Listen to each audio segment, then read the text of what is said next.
You are now listening to another episode of the Sports Media Podcast. Hello, everybody. Welcome to the Sacred Heart University Sports Media Podcast. We are in person for the first time. I hope you're all doing well. To my right is Dylan. To my left is Riley. To the left of him is Andre. And in the booth, we have Justin, we have Robbie, and of course, the president, Molly. I hope you're all doing well. We got a great show for everyone. So let's jump right in. Let's start off with baseball, okay? The MLB and the MLB Players Association failed to come to a deal. They've been negotiating for quite a few months. They've been trying to ramp it up over the last probably 10 days or so. They said 5 o'clock today, got to have a deadline or we're going to cancel games. The MLB sent an offer of the MLB Players Association at about 4 o'clock, and the Players Association unanimously declined it. So it appears we will be missing some regular season games. So, Dylan, what do you think about this whole situation? Who do you think is mostly at fault? Well, the commissioner, I think I think it's ridiculous, especially that all the other sports are playing, so why can't baseball play? Yeah, that's all I have, I don't really have that much, but I also think, like what you said before we started filming, I think the players should have done more. I thought they should have done, like, protests, like that's what they were doing in the NBA and NFL lockouts, all the players were contributing, they all had a saying. I feel like in the MLB, they're not doing anything to help the process or whatever. I think if they did, it would be different. That's what I think they should do. I think there should be more. Yeah, I think the word failure is perfect out of you. Especially coming off a year like last year where I feel like we always were trying to grow the game. The game was trying to grow. We got players like Ohtani, Acuna. We got younger kids in the game, I feel like, last year. Remember the home run derby? All-Star Week last year was a show. Baseball was on the top of sports for the first time in a while last year. And to come back from that, great postseason they had, fantastic postseason. You have a team like the Braves, an underdog team, going and win the World Series. It sucks to come back and have nothing. I used to remember it was the calendar would turn around towards March and you'd be like, spring training's coming. It used to be the best. And to have none of that and have Rob Manfred, who's been under the spotlight for a while now, finally have his turn to do something as commissioner, and to have him do nothing is pretty disappointing. Yeah, Manfred's a joke, okay? He's the worst commissioner I've ever seen in my life. He's probably the worst commissioner of all time. I don't know about, guys going back, but he's terrible. He completely screwed up the Astros investigation, in my opinion. He called the World Series a piece of plastic. Well, that piece of plastic, there is millions and thousands of millions of players that would die for that piece of plastic. First of all, and I can't believe they couldn't come to a deal. Like, they've been talking about this for a couple of years, going back a couple of years. The lockout, the CBA's coming up. They might have to do a lockout, so they've had so much time to at least sit down and be like, guys, let's make sure we avoid what's happening right now, and let's extend this. And they weren't able to do it. I think the players deserve a little bit of fault because, both sides have not budged, but just, Manfred, just the way he's handled has been terrible. Him going out, giving the speech, he's going out there laughing. Yeah, that was a joke. That was a joke, just like Rob Manfred, and like you said, Robert, March is exciting. Got March Madness coming out. Spring training starting for me. My birthday's in March. The weather's getting nice. And now March is probably ruined because now we're not gonna have baseball not until at least probably mid to late April, and if not, maybe not even until May because the competitive balance tax, they're so far apart on that. The arbitration pool, they're far apart on that. So and some of the quotes coming out of Manfred saying his biggest concern is the fans. If your biggest concern was the fans, this wouldn't have happened. I wouldn't be sitting on the couch when I'm watching the playoffs and hearing about how there'd be no baseball next season, because that was a talk that was already happening.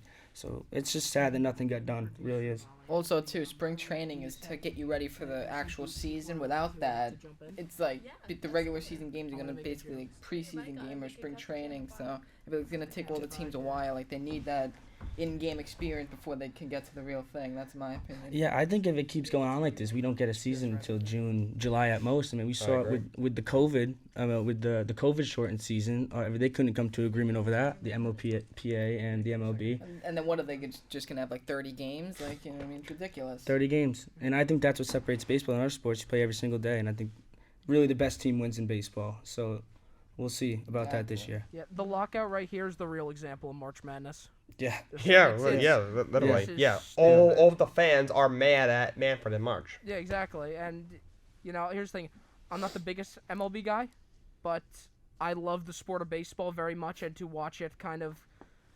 look, I gotta say it, for it to go to garbage like this, because Manfred is just so incompetent and just so stubborn.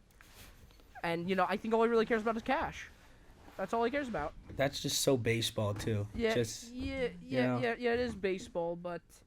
At some point, he's got to look more about the game and about his players and look at himself in his pocket, because, baseball is a very popular sport, and if he just lets the season go, he's going to be fine. We don't need to throw a block party for him to get him some more money. Yeah, and like he said, MLB has struggled with revenue over the last 5 years. Newsflash, the MLB has generated $43 billion. That's billion with a B. $43 billion over the last 5 years. Really, that's it. So they've struggled with revenue. Like, you've brought in $43 billion. He's just some arrogant rich guy who knows nothing about baseball and doesn't care about baseball. Yeah. I don't know much about the MLB or this lockout that's going on, but I mean, we see this in all sports. It turns to a money game. It gets away from the sport. Yep. So, not as a real baseball fan. I mean, if I was, let's go Yankees. But, no, it's tough to watch that, see it happen in other sports. Yeah, this is a tough situation for everyone. The players want to play. The fans want to watch. Manfred doesn't care. The owners don't care. It's a very unfortunate situation. They've gotten a little close, but they're still pretty far apart. Hopefully, at least in the next couple of weeks. My birthday is 2 weeks from today, March 15th. I am praying that by my birthday, they will have a deal done. Not sure how confident I am, but that will be a very nice birthday present. So you're putting a 15-day time limit on this. Basically. Bold. I mean, I don't know what's going on, but that's high hopes right there. I also want to go back to what Andre said about it being a money game. I think that's like you said, I think that's like with all sports. I feel like at first, like in college and even in high school, those are the best times to play because they want to get to that professional level, And, I love watching college sports because I feel like they're so intense. Like, they want it more than anything. It's like fighting for everything, during practice. But as soon as you get to the professionals, people are holding out for contracts and not playing games. They become individual players. It's just tough to watch. And that's one thing all sports have in common is it becomes a money game.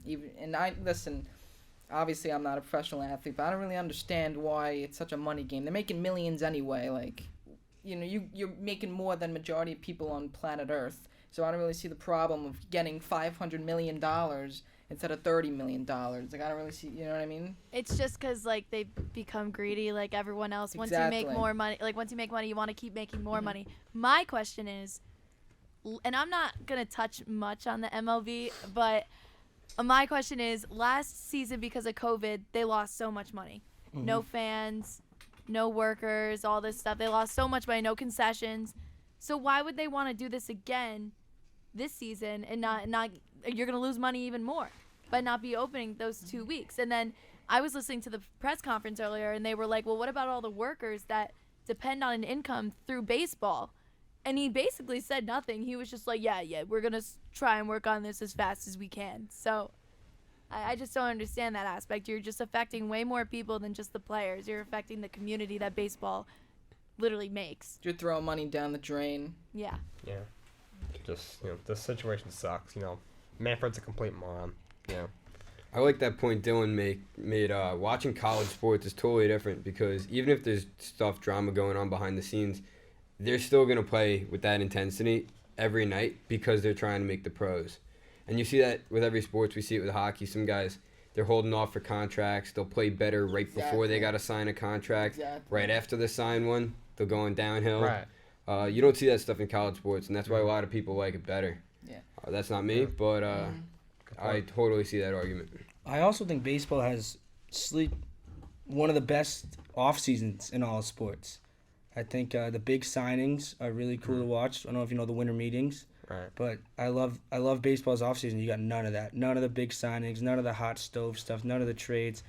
So even that hurt the sport, having no commotion around the sport at all really in the winter, leading up into the season.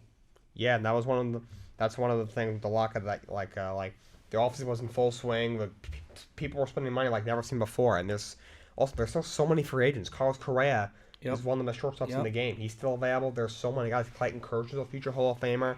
There's still a 2 or 3 in someone's rotation. You got him. There's some big name relief pitchers. There's so many big. Chris Bryant's a guy who might get $150 million. He's still available. There's so many guys still available, and a lot of teams still have a lot of work to do. You look at the New York Yankees, a team that, of course, every year is looking to make the playoffs, and it's a team we thought last year could be in the World Series, and they barely even made the playoffs. They got a lot of holes. Yep. I know, Andrew, you're not. Say let's go Yankees. I know you're not much of a fan, but as a Yankee fan, they got to help their rotation. They got to help their pitching. I think they need enough first baseman, catcher, and yeah. Let me just hear your final thoughts real quick about the lockout, the MLB lockout. Just that it sucks, and both sides have done messed up, especially the owners. Manfred's a moron, and I hope they can come to something next couple weeks. Figure it out, MLB. Yeah. Please do. Figure it out. Bad for the sport. Bad for the kids that get into the sport last year. Yeah. All right, so let's transition to our next topic. Let's talk about the NHL. We got the NHL trade deadline coming up in about 3 weeks, March 21st. So that's 20 days, so just about 3 weeks. I'm not sure if we got any hockey fans in here. Dylan, Riley, Andre, one of you want to jump in? All right, where do we want to start with? New York Rangers? Is that our team right Sounds, now? sounds good to Wherever me. you want to Sounds start, good wherever to you me. want to start. Here in Connecticut, I think it's New York Rangers. So I'm from Long Island. Same. New York Rangers. People would always think Islanders, but no way. Rangers right now have a few trade pieces, I think. Phil Peedle, I got eyes on him. Niels Lundqvist is a great piece to trade. But a lot of talks with Georgiev, but trading goalies at the deadline has never worked. It never works. So I'm not even thinking about Georgiev right now. That's an off-season move. Recently, though, this just happened a few hours ago, the Rangers announced Zach Jones sent down to Hartford, and they called up Johnny Brzezinski. So could there be a move right there? I don't know. What do you guys think? I'm a Ranger fan myself. They finally put it together. They've had a couple tough years in their rebuild. They got a lot of good young pieces. You got some veterans on that team too. Artemi Panarin is one of the best players in the league. Mika Zibanejad is an elite goal scorer. Chris Kreider's got 34 goals this year. Adam Fox is, I think, the top D-man in the league. I think Shesterkin's the top goalie in the league, and they got some other good young players as well. Easily. The Rangers have a real case for a playoff push here, Right. but 100%. they need more 5-on-5 offense. They do. That's what they're looking for. So I think trade deadline right here, if you want to make a push, we need a top 6 forward, someone to fill in that spot with Strome and Panarin. Dryden Hunt shouldn't be a second-line player. That's just not the case.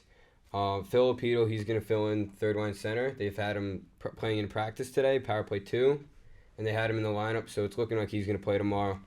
Again, the third and second line are the focus right here. A right winger for the second, and just the third line's not enough. We can't have 2 fourth lines on the team. Yeah. I think the deadline's going to be real interesting. I think there's a lot of players Definitely. that can go to different teams and break out. I think one that sticks out to me is, as a Bruins fan myself, I love the guy, Jake DeBrusk. I think Jake DeBrusk. Ooh, I picked him up on fantasy the other night. Hat trick. Great pickup. Oh, you got we beat him 7, not to beat the Kings 7. That's what we've been shaky. Yeah, he did score a hat trick, but he hasn't done much for us, if I'm being honest. It's had a tough time. A lot of been talk about him finding a new location because people think he can be a real star. Well, we've seen that happen with a lot of players. He moves to a different team, he could explode. Exactly. Never Which I think is something that's going to happen with him, sadly. But I think he needs a change of scenery. So we will see on the deadline. Yeah, and all right, let's talk about the Arizona Coyotes, the dumpster fire that is them. They got a couple guys over there. Playing at a high school rink now. College rink, Ridiculous. ASU. Oh, God. They're going to have less fans in the shoe rink They're next still year. not going to pack that place out. You kidding me? No Yeah, way. and Get him they- to Quebec, dude. Get him to Quebec. Yeah, Quebec? they gotta get out. I'm of pretty Arizona. sure the Played Quebec Sacred Heart government Recreation blocked Center. that out. Really? Yeah, I'm pretty sure Quebec local government blocked that one out. Saying they don't want the If new I was Nordiques Quebec, back. I would too. I was like, I don't want the Coyotes coming here. Are you kidding me? I don't know. Oh, They Yeah. can play at Sacred Heart Recreation Center. they should. Hey, yeah, come to Bobby V's. Go on the rinky dink ring right in the upper quad. Upper quad, yeah. No one else uses it. Little Might stick as and well. puck. Dude, I got one good skate out of that rink, but after that they never shoveled it and they never flooded it. It's such a waste. Yeah. Anyway, going back to Coyotes, Jakob Chychern is a name I've heard. Yeah, I haven't really been watching the Coyotes. They're not. I mean, the talks one are does. really about their franchise right now, moving different ranks. It's a whole mess over there. Mhm. Phil Kessel's the name. Oh, Yes, yeah. he is, Been yes, tossed That's a good around. name. Good name. He's likely to be a short-term deal if he moves to a new team. He's really not that great anymore. He's washed up. He's still a guy that I think at a playoff run is a good veteran to have for a playoff run. Every team can have a player Definitely. like that. Definitely, for you're sure. right. If you guys want to talk about the Martire Turkey, that'd be pretty cool. Yeah, the Martire Go for Turkey is I think the Rangers should go after him. I have a hot take about that turkey. All right. I don't like it. Right? No. No. Like, it just annoys me. So you called animal control? No, I didn't. I just maybe it's for its own safety. I don't want to see it get hit. Let's get it off the road. All right. Hot I take. saw on the Barstool shoe today. Someone posted about that, and I saw a quick comment. They're like, "Guys, you're freaking out. We're gonna see him in 63s on our plates later." Oh god. 63 seafood boil today was outstanding. So I'll put that. I just stuck with the grilled chicken, classic, you know. Yeah. Anyway, Yeah. What I find funny about the Martire Turkey Martire should go to the Turkey Rangers. is that either people literally love it or they want to see it like in their sandwich. It's like there's Oh, no in God. between. Yeah. I don't know what it is. Like I think I'm in between. 'Cause I'm I'll in play between as devil's. well. I'll no, play the devil's turkey, advocate The for turkey you guys, is in but between the intersection all Yeah, the time. that's Like, true. he's a clown. Like he'll walk out, slowly walk as slow as he can. The car will pull up, then he'll walk by. Then the car will try to pull up past him, and then he'll just walk in front of it over and over again. listen, My part of question me is- wants Backup. Dr. P to announce him as the new mascot, but the other part of me definitely wants to see him carried away. My question is, With kids what's so crying. special about that house and that car specifically, where he just sits on top? Like, I've seen him on cars, like in the driveway. Like it's like he just lives on Old Town. Where's he staying? on top of that Like, Subaru. where's he Who's he sleeping? staying with? Someone lets him into Martire at night. Where's You know he what? Our sleeping next at? guest, we're actually gonna pull him in Yeah, right bring him now, on, Mr. bring him Martire on. Turkey. Yeah, bring him Oh, on. Bring him Bring him on. in the interview. Bring him on. Instead of finding Waldo, finding the Martire Turkey. Yeah. It's not that Call hard up. to find him. Justin, let's get him on our show on Thursday. Oh yeah, that's right. I made him my athlete of the week. We are on our Jake and I show, Jake and Justin in the morning. You know, I made him my athlete of the week for soaring new heights and running across traffic. They all stop for him when they come. He is scary. He's a player. Yeah, going back just to wrap up the NHL. Yeah, Jakob Chychrun, the guy's got 3 months on his contract. A year or two ago, he had a huge year. He's suffering on that team. Get him off that team, please. Just go somewhere else. Get everyone off that Yeah, team. honestly, if I was I would blow the whole thing up. Get rid of Get him. Get rid of Keller. Get rid of whoever the goalie is. Get rid of Kessel. Get rid of everyone. They all gotta blow great that thing golfers up. Well, though. if we're looking at Great West golfers. Coast, if Great we're looking golfers. at West Coast, I'd say take your eyes off Arizona. Let's look at Calgary. The year they've had, they're my favorites for the West Division right They've now. been great this year. They've been great. Uh-huh. There were talks about bringing Mark Giordano back, bolster They their should. defense a They little. really should. Honestly, honestly. as soon as he got drafted, I predicted he would go back there. They I should. mean, I don't see why not. Makes sense. Yeah, and I know you say goalies moving never, it's tough, but Marc-Andre Fleury's the name I think to watch. I haven't heard that Yeah, one. the problem is the money. He's not the same goalie he once was, but he's a fantastic player still. He's a 3-time Absolutely. Cup champion. Yeah, I think that is the only. I was just gonna say that. I think that's the only case where it doesn't. I mean, he is just such a stud, for lack of a better word. He is a stud in that. As a goalie myself, I was a goalie in high school. I mean, I love the way he plays the position. The guy's a stud. I Hall heard of some Famer. news he could come to the Bruins after the Tuca situation, but I think our goalie situation's been pretty good lately. But yeah, I'm all for Fleury going to a playoff team and having one more chance at a cup. If Edmonton has the money, I would give Chicago a call. They need a goalie. I really like bad. that. I like that. Not bad, not bad. Yeah, there's there'll be some other names. Thomas Hurdle, I'm heard, in San Jose might get San Jose moved needs to make some San Jose. moves. They do. They've been so irrelevant. for so long. I love that team. Their jersey, awesome. Very, Great very jersey. But Great that jersey. does not make a team right there. I think Thomas Hurdle is a name I've heard for the Rangers. I have as well. But again, with the Rangers, with their contracts, we're expected to have about $6.5 million cap space by the end of this year. We have to re-sign Strom. And that leaves room for only about $5.5 million for whoever we're gonna sign. JT Miller, Thomas He's a Hurdle, good player. Phil Kessel. Who knows? But it's a tight move. Yeah, Dylan, I'm not sure if you have any Yeah, thoughts on I don't NHL. really That's know all right. hockey that much. That's all right. Trey Dillon's gonna be nuts Friday. I think you mentioned that. It's gonna be very exciting. Yep. We got about 3 weeks. We'll see what happens. All right. So I know we're actually gonna talk about some sports betting. I know absolutely nothing about sports betting. My only advice for sports betting is bet at whoever's playing with New York Knicks. Just bet them. Whoever wants to jump in, please do. Bet responsible, first of all. Yes. But my actually pick of the day was Providence College, +9 against They're having a good year. Villanova. Providence College, number 9 team in the country, going to Villanova, just won the Big East championship. Put them at +9. They lost by 2 today, so that's a cover for us. That's a win for us. That's great. Big. I think betting is. I think every sport is going in a direction now where it's just going to keep getting bigger. Yes. I mean, it's bringing people into the sport. Even you could hate it. You could dislike it at all, but the thing is, it's helping every sport out. You're having people watch baseball that never watched baseball. You're having people watch other stuff, all this other things, but I think it's a big industry right now. You're seeing everything go to it. It's a big industry, and people are going to get into it, and there's no stopping it. I think betting is just making all the other sports way more popular than it really is because people are following it just to make money. I mean, the thing about betting is it's an easy way to make money. It's also an easy way to lose money at the same time. 100%. I mean, Yeah. Riley, could you tell us how you got into sports betting and what you've learned from it? What are the pros and cons? Yes. So I got into sports betting about a year ago. Just my friend started doing it, so I started doing it. And me and my dad used to talk to each other like, oh, we should pick this, pick that. Like, it's cool to talk to your dad. That's how I got into it. There are, of course, a lot of pros and cons. I think pros, if you're a sports fan and you love watching sports, it makes watching a game that you have no interest in. Like, if I'm watching Hornets Bulls, I'm a Celtics fan, and I put a little bit of money on the Hornets, it makes that game, I'm a diehard Hornets fan. Now, the cons are, you can lose some money. I'll be the first to tell you that. You can lose some money. Not too much, you got to be smart with it. You always see on TV, bet responsibly, put a little bit aside from where you work, put 50 or 100 where you want and say this is all I'm using. If you lose it, it's done. If not, it's great. But I think it's a great way to watch sports, great way to get into sports. I got into soccer by sports betting. I'm a big West Ham United fan now in England.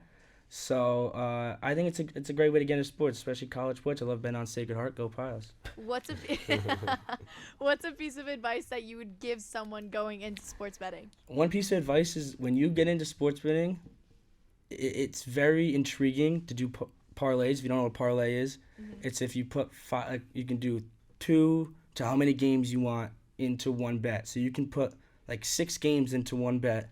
You pick it all right, you can put like $5 down to win like $3.50. Those are really intriguing, You don't win those, You don't win them really because there's so much stuff that have to go right. So I would say, pick a game, do your research on the game, and bet it straight. You bet, like Providence College tonight, they were +9. I didn't think they would lose by 9 points. There's no way they could. They're one of the best teams in the country. So they covered the 9 points, you win. You put your money on that. Rather than trying to just go after big money, maybe you win $6 today, $6 tomorrow. You're up $30 at the end of the week. That's better than nothing. I think the main con about sports betting is at the end of the day you can do all the research you want, but it's not going to do anything because all that matters is who wins that day. It doesn't mean this team's the better team. It doesn't mean this team. It doesn't matter. It just means who wins that day. So you could do all your research. You could say, okay, this team is, 25 and 30, and the other team's like 42 and 20, and the other team that's like 25 and 30 wins that game. Yeah. You lose like $35 or whatever. more. No. You put down. So. I can. That. You really don't know what's gonna happen. It's really a coin flip. I mean, I think some sports are definitely easier to predict than others. I mean, football. Yeah, football because I bet on the Super Bowl. The things I bet on were locks. Like, it didn't take me much to think about what I was betting on, but like I bet on hockey the other night, and I expected Sebastian Aho, Carolina, easily you're gonna get over 3 shots. He did not. No chance. Anything can happen in hockey. Riley, I have a question for you. Yes. So what was a two-parter, obviously. So Yeah. you got the positive. What was your biggest sports gambling victory, and what was your biggest loss? Oh, okay. Tell me about that. Biggest victory was a parlay for 525. Wow. Biggest loss was probably just a straight bet on the Super Bowl for 100. What did you bet on for the 525? So that was just a 7-leg NBA parlay. I What just bet legs? every game, and then I bet the under of one game. So over under the total points for each team. I think it was at like 225 or something. So if they have both teams have over 225 points, you win. So yeah, that was it. But that was like early on, and then I realized parlays are not the way to go. But What's like the biggest sport that you usually bet on, like consistently? So- NFL, NBA. Which one? so consistently, it's NBA and college basketball. College basketball, the most games per night. You have the kids, like Dylan said, the kids play their hardest every night. So it really is the biggest sport that you know what's going to happen in, even though you really don't. But the best sports bettors can pick college basketball right 70% of the time. So college basketball is the biggest moneymaker. I have a question about the perspective of the players as you view them. So, like, say I put down Odell Beckham to get me, like, actually this happened. I had him to get me, it happened with Jamar Chase, a touchdown during the Super Bowl, and he didn't get it for me. He didn't score in the Super Bowl, and I was like, like, I don't like Jamar Chase anymore. So how does sports betting change your perspective on the players? Yeah, it definitely does. I'm not going to lie to you. If I were to give one thing of advice, never sports bet on a player on your favorite team ever, and this is my biggest thing betting. I will never, even if the Red Sox were 20-60, I would bet on them to win every night, because the minute I bet against them, the minute I lose my fandom. So I would never want to lose my fandom for my team, and I know kids that do that, and they're like rooting against their team, and I hate that. So Molly, is true. Like if you do lose on something, you lose on your team, it will change things. I'm not gonna lie. I also think people become bandwagons too, because like Yeah. they'll just keep, and then they'll, obviously, like, say if someone's a diehard Jet fan like you, Jake, if you just keep on betting, listen, the Jets aren't gonna do anything. I mean, unless something happens in the future, That but they score a touchdown. yeah, I don't want to get that. but like they'll make someone, That like, I'll give you an hurts, example, like if Dylan, Jake, if you But I start can't betting, disagree. then that'll veer you away from the Jets. Right. Like, I know people that were diehard, like, I don't know, like Patriot fans, diehard Jet fans, diehard Giant fans, and now they don't even care about their teams. All they do is care about, betting and making money. That's all they care about. I think that I feel like that's one of the problems I have too with sports betting is that it just makes the sport into a money game, and people aren't really watching the game itself. Yeah. Yeah, you might turn on the game you bet on instead of the team of your favorite. Exactly. that's- That happens to That's true. hundreds of people I know. Yeah, I totally agree. I think that's one of the reasons I kind of slowed down. But I don't want to lose the fan for my team, so I think you're completely right with that, 100%. This goes back to our conversation earlier about the lockout and how that was revolved all around money, and now we have sports betting that's literally all around money. Yeah. So, like, in the future, where do you see sports betting going? Do you think it's obviously growing a lot, but like, how is it gonna affect the fans that are just losing? I mean, I think it's gonna have a big effect on this, a huge effect on the sports industry. It's going to. It does right now, just as you said, Miley. But it's gonna keep going. You're gonna get fans that aren't even like Dylan said, fans of teams going to games and yelling at players. It's for no reason. yeah, for no reason. I mean, It's just I think how it's a gonna go. different, it's a different side of being a fan in sports. Like if you're not into the whole sports betting scene, you can avoid it. You'll find your friends, a community of people that agree with you, and you can kind of stay separate from that. But I mean, even as it grows, I think it could be divided well, and you can avoid that. I think about it like college. I don't hang out with a lot of friends who sports bet, and I do have a different group of guys who sports bet. And if I want, I could switch back and forth. I mean, same thing with sports. I'm a hockey fan, Ranger fan. I'm not betting on hockey right now. I know people who do, and I don't really see them that much because I avoid it. So, Like for me, I don't bet. I may bet in the future. I don't know, but I'm a huge NFL fan. I'm a huge Steeler fan. I just love watching the football because I just love to watch football. I love everything about football, and I just think that it becomes, like I previously said, it becomes more about the money than about the game itself. And talk about football, I really do think, like, especially with everything going on with the national anthem and everything, football is a very controversial sport. You know, not a lot of people, views are just going down every single game, every single year because of it got into politics and everything like that. But I really do think between fantasy football really rose everything up. Now everyone that I talk to, everyone I know plays fantasy football or whatever. Well, I will say, I play fantasy football, as Same. probably does everyone.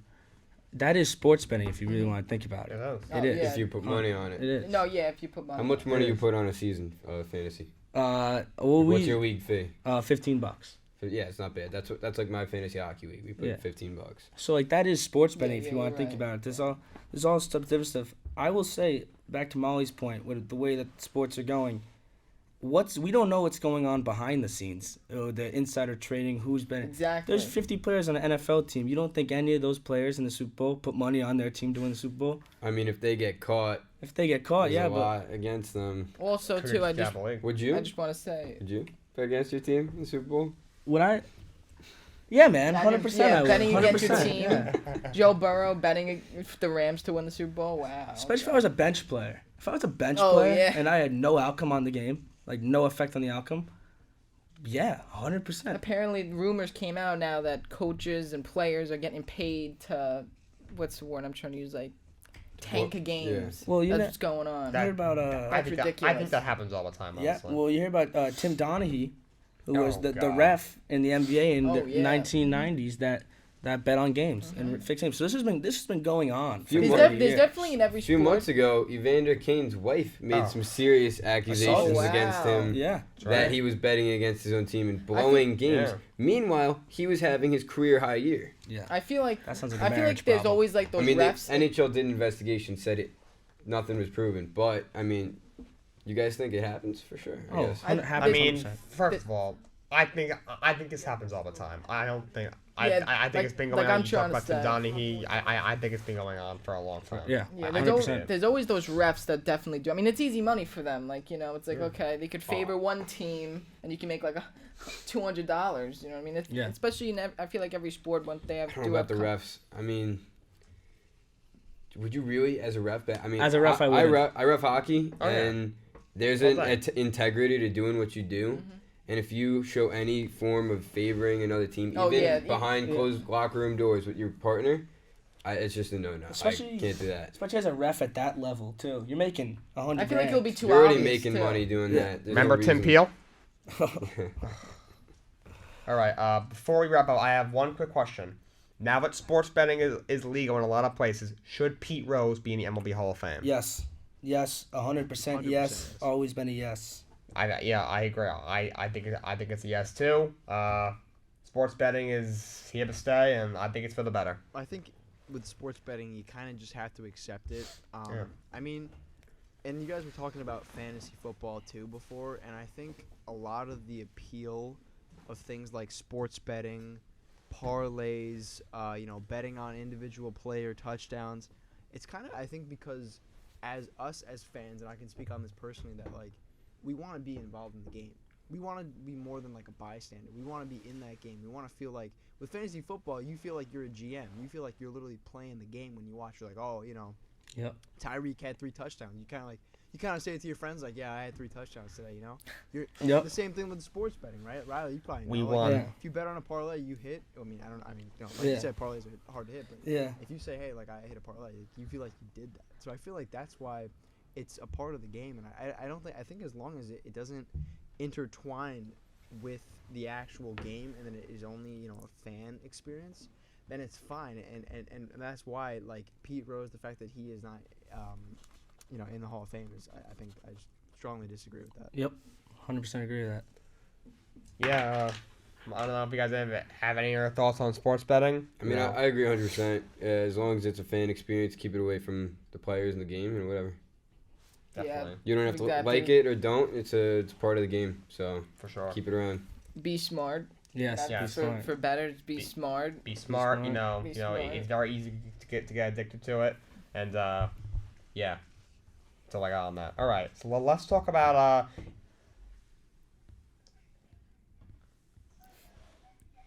Okay. All right. So in the NBA, the trade deadline was about a couple weeks ago. Let's touch upon that. Riley, let's start with you. What do you think of the New York Sixers, and who do you think won the Nets and Sixers trade? It's a hot question. I watched the Sixers Knicks game the other day. I watched the Sixers Timberwolves game the other day when James Harden made his debut, and all that struck me out of it, it's just the classic James Harden. He goes to a new team. He hits a couple step-back threes. He puts a smile on his face. He'll go to the playoffs. The Sixers will lose in round 2, and then he'll come back, play a couple games, and be like, oh, I don't like it here. So, I mean, that's what – when it comes down to winning the trade, pieces-wise, if he wants to stay there, I mean, the way him and Embiid looked the other day against the Knicks was outstanding. Joel Embiid, an MVP candidate. I mean, MVP candidate, they look outstanding. They have great role players, too. Great role players, Georges Niang, Tyrese Maxey, great role. Danny Green, great role players. And then if you want to flip it to the Nets, I don't really. The Nets, Ben Simmons is just holding out until I guess he has back spasms now, even though he was fine. From he didn't have a good chair on the bench, I guess. It's so funny how a team like that went from being like one of the top teams, or at least one of the most hyped up teams. I mean, that team is a reality TV show. All right, let's hear it over there. Yeah, I know Justin. I would love to hear what he has to say. He's a big basketball guy. Yeah, I'm a big basketball guy. All right, so first of all, I'm going to make a bit of a hot take here. James Harden on Philly, especially against the Knicks, looks exactly like he did in Houston. I kid you not. He did, like, in the Nets, he did not look it back in, and now in Philly. It looks like, to me, when it comes to that, it's almost as if he was meant to be there. It's almost as if he was meant to be in Philly in the first place. But I guess I guess he just said Brooklyn because he wanted to be coached by D'Antoni, but assistant coaches don't do much anyway.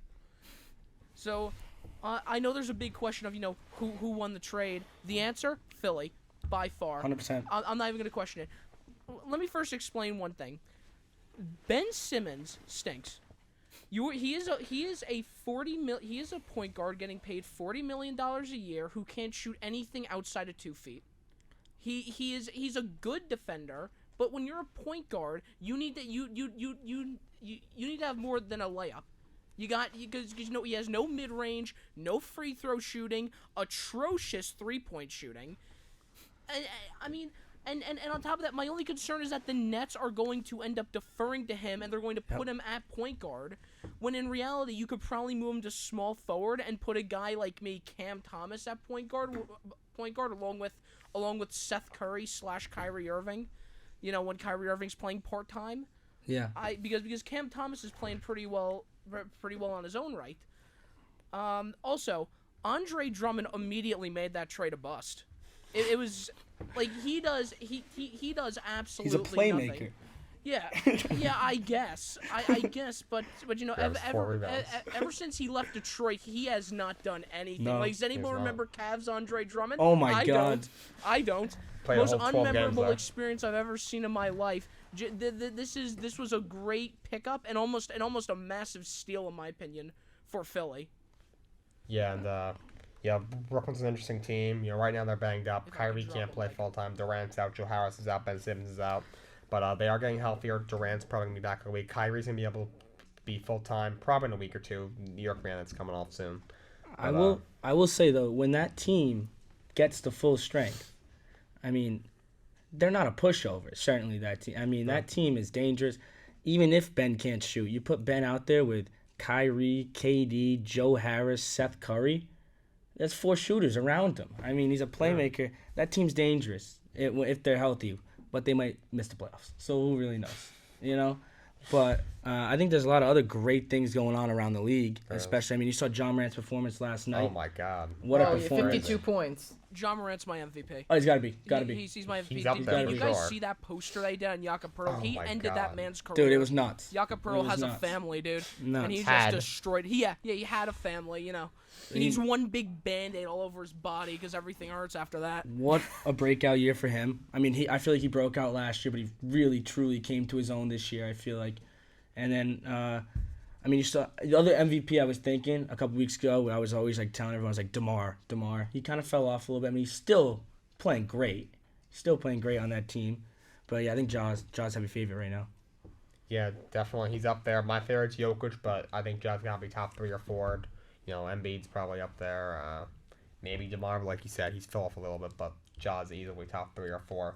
Also, for sure. Sleeper, great pickup at the deadline. Derek White for the Celtics. That was a very good move. He's As a really Celtics good. fan, we've been playing great lately. I don't know if we want to get into this now, but the whole talk about Jaylen Brown and Jason Tatum need to separate, I think is foolish. I think that's dumb. I think it's They're two great stupid. players. And I think the Celtics can find their stride this year. Are they a championship team? I don't think so. As a Celtics fan, I don't think so. Can they make a run in the Eastern Conference playoffs? 1,000%. Yeah, I mean, if I'm a team, I don't want to play Boston. They're what, the 6th right now? They are the 5th or 6th, I believe. So right if now. they're 6, if you're Philly, like, do you really want to play Boston right now? I don't wouldn't. know. Do I think Philly wins this series? I think they might. I think but, Philly wins that series. But I think he goes 7. I could see it going 7 can see it games. going 7 too. Boston's hot right now. Good team. A lot of good teams. A lot of good teams on the NBA. This is what the NBA has been waiting for, in my opinion, in the last couple of years. I mean, this is sure. really good parity around the whole league. It's going to be good. Yeah, we got East 1 through 8. They could all go all the way, you could argue. Yeah. You could, yeah. Yeah, we also got to talk about one of my personal favorites, the Miami Heat, number 1 in the Number one East. seed. No one is talking about them, which is Yeah, why they should be I think talked they go to the about. finals. Disrespected. It's unreal how They- disrespected they they are. They are crazy. Look, Duncan Robinson fell off, in my opinion, getting paid $15 million a Yeah, year, that's can't even it. hit a wide open 3. But it's backed up by the fact that they have players like Jimmy Butler, Bam Adebayo. This is a hot take. They have the bench. They have the best bench in the league. I think they I do. don't- They do. I agree with that. I think they do.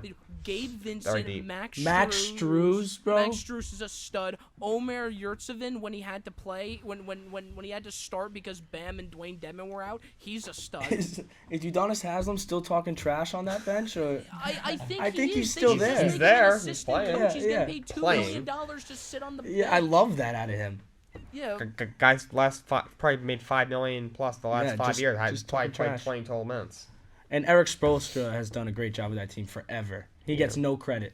They No haven't even credit. seen Victor Oladipo yet. Last That time is- he a was great fully point. healthy, he was an all-star. Yeah, I'm really concerned though because Victor Oladipo is supposed to come back mid-March, and personally, I don't think he deserves to have a starting role over some of these guys that have really earned it over him. I think that's the classic example of Celtics fan. When we brought Gordon Hayward back, he slowed down the potential of other players on the team. You bring back Oladipo, you just assert him into that starting lineup.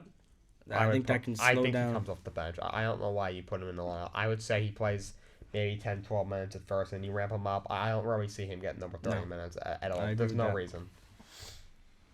Yeah, we'll switch over to the West. I don't know what you guys think. Suns without Chris Paul. Do you think they go to the finals? Do you think they stay first in the West? Here's the thing with the Suns. Chris Paul is going to be back for a playoff run at some Right. point. Is he going to be back to 100%? Who knows? The Suns team is an outstanding group of players, though. Right. Great. Monty Williams is a great coach.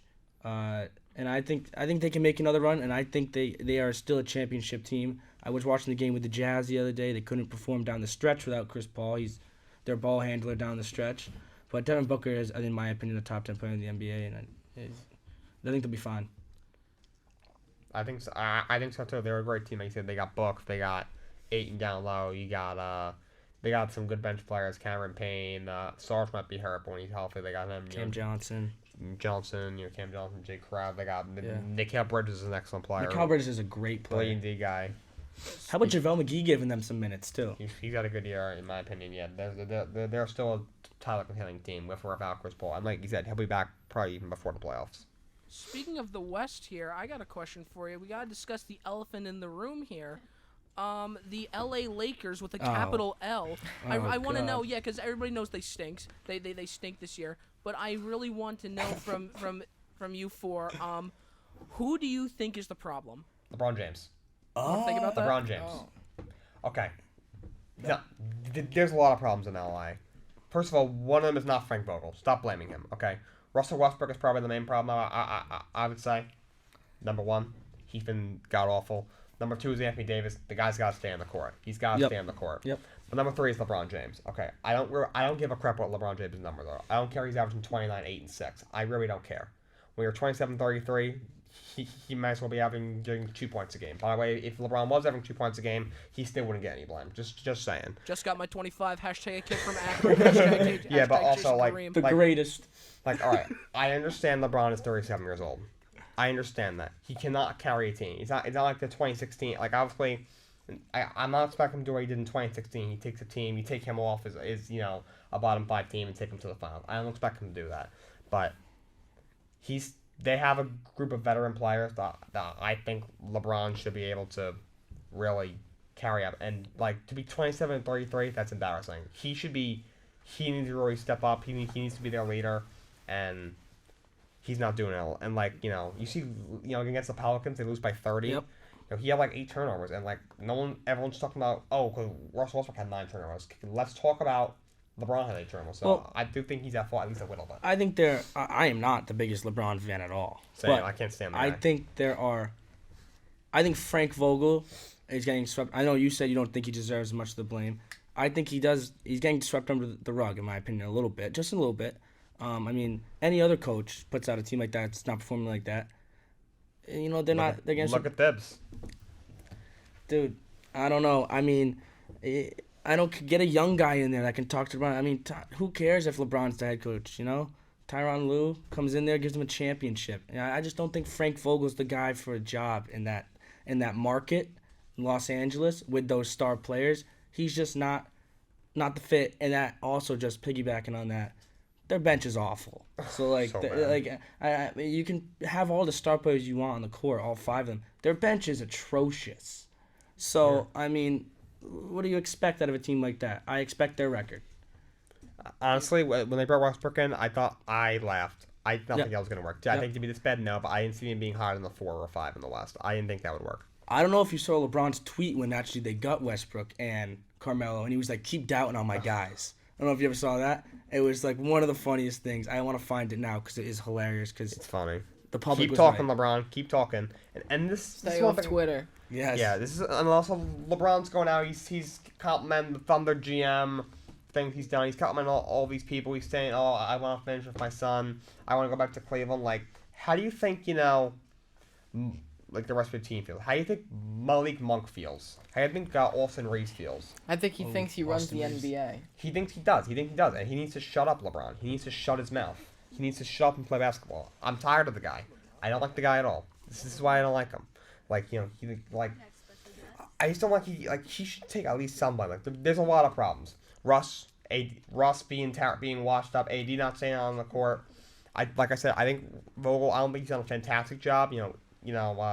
I like him as a coach. I don't think he's great, but I think he's decent. But a team that they thought would be a title contender, 27-33. You got a point in, but like, I think LeBron should deserve a little bit of blame. Like, he should have this team going out there every night and at least 100%. being competitive. And they go out there against the Pelicans when they'll pick up CJ McCollum, but still they won't be higher than the 8th seed in the West. No. And they look absolutely flat, lose by 30 points. They had like 25 turnovers. Like, that's they have no embarrassing. energy. There's no energy. No energy at all. No energy. And LeBron James, he should be. That's the guy who's 37 and the guy who's one of the greatest players to ever play. He should be in their faces. He should basically be another coach, and he's not done that. He has failed in that aspect. Staying in the West, I want to get your opinion on this. The trade that the Kings, when they got rid of Halliburton, I can't find someone who's a fan of that trade outside of the Kings. I don't get that. I don't get that at all. I'd love to. What do you guys think about that? Dude, there's a reason why the Kings suck. Yeah. I'm just saying. Well, they're in Sacramento. That's one part of Well, it. yeah, maybe it's because they are in Sacramento, but the other thing is that they don't know what they're doing. Yeah, They don't. really don't. They don't. They really don't. Tyrese Halliburton, De'Aaron Fox, Buddy Hield. You had a good team going for you there. You obviously need to build around it, but this is probably one of the most promising the team has looked in a few years. Obviously they're not even close to playoff bound or even play-in bound because the West is just that competitive and that strong. But still, they were starting to get something going. Yeah. And then all of a sudden you decide, you know what, Tyrese Halliburton, kind of our main guy here, let's trade him, let's trade Buddy Hield for Domantas Sabonis. Sabonis, dude. Big Sabonis. Like, And then they're tweeting out after they win that first game with Sabonis, like, oh my God. I'm like, dude, you do not know who you just got rid of. Like, you just got rid of a player that could be, I don't want to say generation. I'm obviously not going to say that. But a player that could be a star in this league. 100%. Yeah, it just doesn't, like, you look at Sacramento, they had DeMarcus Cousins. People forget, in his prime with the Kings, he was a beast. And you trade him. What do they get? They got Buddy Hield, I think Langston Galloway, I don't think he's in the league anymore, and the draft pick, you know. And then, they, like you said, Justin, they're finally building something. They draft Fox, they draft Halliburton. You get Hield in that trade. You had, even Rashawn Holmes is a pretty good player. You draft Davion Mitchell. And then, Halliburton, one of, like, 2 or 3 guys there you should be building around. You trade him for a guy in Sabonis who's a very good player, but it's like they want to rebuild. Yeah, they don't know what they're doing. They don't know if they want to to rebuild. It just doesn't make any sense. It's the problem is, like, if you want to rebuild, they've drafted well. It's not like they haven't drafted well. I mean, you draft Davion Mitchell, you draft Mitchell, Fox, De'Aaron Fox. I mean, you draft well, and then you make a move like this. It's just very questionable. And if I was a fan of them, I would be like, I don't even want to watch them the rest of the season. Like, seriously, you got Sabonis in return, and it's nuts. Yeah, just at some point you have to, like, all right, we got Davion Mitchell, we got Halliburton, Fox. We're gonna build around these guys. Buddy Hield's a guy who's probably getting out of there anyway. Let's build around these. Let's keep these guys. Let's lock these guys down, and let's build around them. But just trade away Halliburton, I just don't understand. Or Justin, I know you're a big basketball guy. Anything else in the NBA you want to talk about? Oh my God, what don't I want to talk about? Really, that's the real question. The question is always, what don't I want to talk about? All-Star weekend. Yeah, All-Star weekend. Oh. First things first, though, because you guys talk about Did you guys talk about the Lakers? Taylor Horton-Tucker's overrated. Just saying. Terrible. Terrible player. I think he's horrible. Yeah. Before I go on my heated rant in the booth about the All-Star weekend, I want to hear your guys' take because I'm gonna be on the mic for a while. All right. I just want to start off. I think NBA All-Star Weekend is one of the best All-Star weekends outside of, sadly, maybe we won't even see it this year, the MLB. I think MLB does a great job. MLB is one of the only All-Star games that is played at 100%. You can't have a pitcher throwing 60 out there live. I mean, MLB All-Star game is 100%. And I think NBA usually does a great job with their setup. It usually is, you have the Rising Stars, which I think is a great event with the young players. You have the celebrity game, which is hilarious most of the time. And then you have the skills competition, which the three-point competition, I didn't think disappointed this year. I thought it was really good to see Kat win. I thought it was cool to see a big man win the competition. He did it with his mother's chain on, too, which is cool if you ever saw that tidbits. That was really cool. And then it comes to the dunk contest, which is always like, if you don't even watch basketball, you know the NBA dunk contest. And for it to go out there and just be completely flat, first of all, it's the names. I know you don't want to put the big names in it, but they got to get back into it. You gotta do something. You gotta put an incentive into these players. Give them something to get back into the dunk contest and get it going again, because we haven't had a real good one since in Toronto with Vince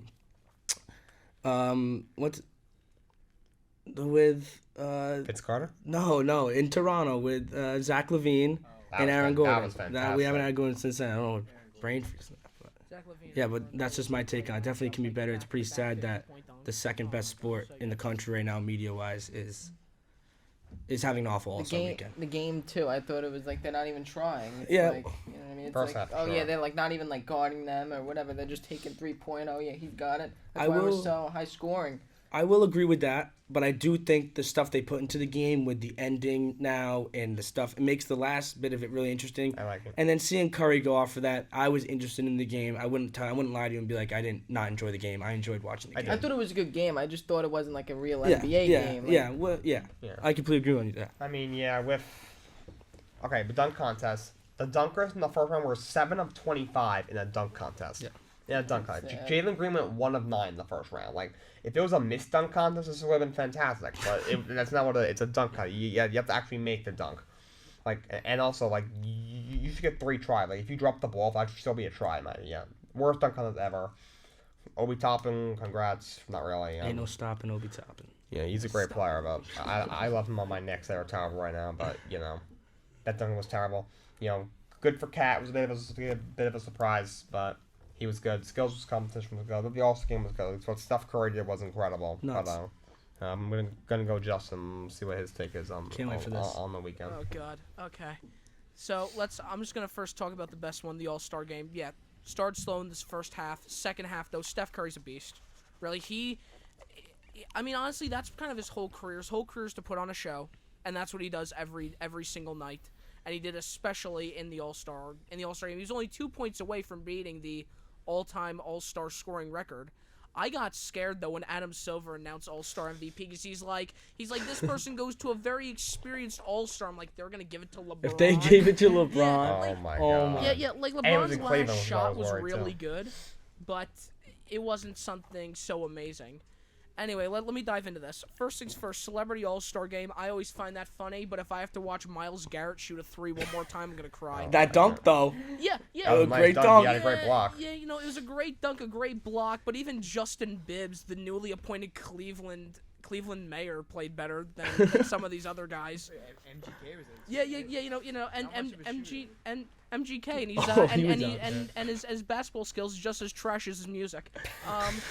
But yeah, I literally did MGK I literally is didn't know who trash. none of some of these guys were. yeah. Like I didn't even know who Machine Gun Kelly was. Shots And fired. I had I'm- like who the heck I'm is firing Machine shots Gun in the Kelly? booth.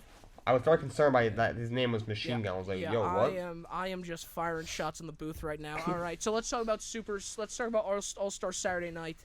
So first things first, skills challenge I thought was okay. I actually thought that was very good. However, if anybody tells me that the Antetokounmpo's being in it was nothing short of nepotism, I don't know what is. Like you're telling me the best third team you could have picked was the Antetokounmpo's, which is Giannis, who's an NBA 75 guy, a Thanasis who's permabenched, and Alex Antetokounmpo, a G leaguer for the Toronto Raptors G League squad. Stud. Like okay, stud, yeah, but I was happy to see the Cavs win, to watch Evan Mobley just drain a half-court shot in like 4 seconds. That was really cool. Then we move on to the 3-point contest, and I agree with you. It's a nice change of pace. I was happy to see Karl-Anthony Towns win, but Trae Young, Patty Mills, Desmond Bane, C.J. McCollum. What you're telling me is that all 4 of those guys, and Fred VanVleet, all 4 of those guys lost to Luke Kennard, who had one 35-point game, that is his entire career, and Karl-Anthony Towns. That's ridiculous. I remember on the first shot that Fred VanVleet took, he side rimmed it. Like that was just embarrassing. And then we get to the concert, to where I'm like, all right, they're gonna show a nice performance, and all of a sudden I hear DJ Khaled up there, and not only is it DJ Khaled, it's also Gunna talking about Pushin' P, which I don't entirely think is the most appropriate thing, as there are children watching, and then you put in Migos, which makes it even worse.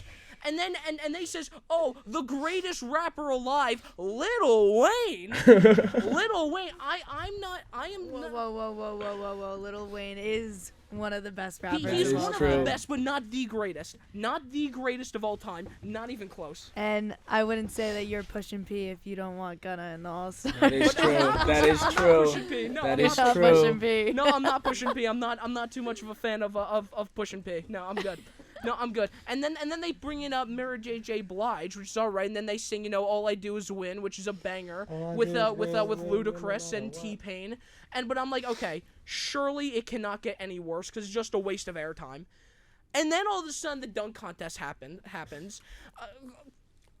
Cole Anthony, for one thing, he's putting on Tim's. Put on Tim's, dude. Oh He my put god. on Tim's like that's gonna do anything. Okay, it's Also, why do you think putting on a Knicks jersey would help him make shots? Yeah, exactly. That's And true. yeah, but don't even get Have me you seen the started. Knicks play? Yeah, but For real. don't even get me started with Jalen Greens. Let me tell you something. He walks out with a gold chain on, showing the picture of the dunk he's going to do. If that is not the biggest form of hubris I've ever seen, I don't know what is. He goes 1 of 9. I play esports. I sit on a couch and play video games all day, and I have better hops than Jalen Green. Really, seriously. I mean, my vertical compared to his is absolutely unmatched, and I'm not getting drafted to the Rockets. Obi Toppin to me had the most undeserved NBA dunk contest win I've ever seen, because all he had to do was just make a dunk. Yep. It was atrocious. It was disappointing to say the least, because I look forward to All-Star Weekend, but come on, man. Like when the dunk contest is worse is somehow worse than DJ Khaled, you know it's bad. Yeah. I will say, I do think there's one thing they did right, and I enjoyed it thoroughly. The 75 presentation at halftime, I think, was done very well. Bringing back guys, seeing videos of like MJ with Luka, MJ with LeBron, like seeing MJ like trash talking Magic Johnson, like I thought it was really cool to see. I thought it was really well done to have even Dennis Rodman showed up. Like the fact they got all those guys under one roof again and put in a cool presentation, I thought that was very well done on their part, and I will give them that. Yeah, I had, I thought there were some guys in the NBA 75 that you could have omitted, and some guys who weren't there you could have put on. But I do agree, right? The presentation was really good to see MJ, Larry, yep. Guys like that, and also it was like the honor of the guys who have sadly passed down, like Kobe, yep. all these old times like Bob Cousy, Paul Arizin was. Presentation itself was very nice. Just seeing the old guys mixed with the new, I think was really just cool. Yeah, and overall the All-Star Weekend was actually pretty good. The game was very good. The three-point contest was good, was fine. The skills stuff was very good, but the dunk contest was horrible. Yeah. When Stephen Curry's really stupid game show and that horrible music performance with DJ Khaled and Migos, whoever the heck else they have, who's the new rappers who I can't understand what the heck they're saying, was somehow better than the dunk contest. Yeah, so those are my thoughts on the NBA All-Star Weekend. And all right, Justin, Molly, is there anything else you want me to touch on? That'll be all. All right. Thank you everyone for listening. I'm Jake. We got Dylan. We got Riley, we got Andre, we got Justin, we got Molly, and we got Robbie. Thank you to everyone who tuned in. We will be back soon, and so long. Thank you. Fire.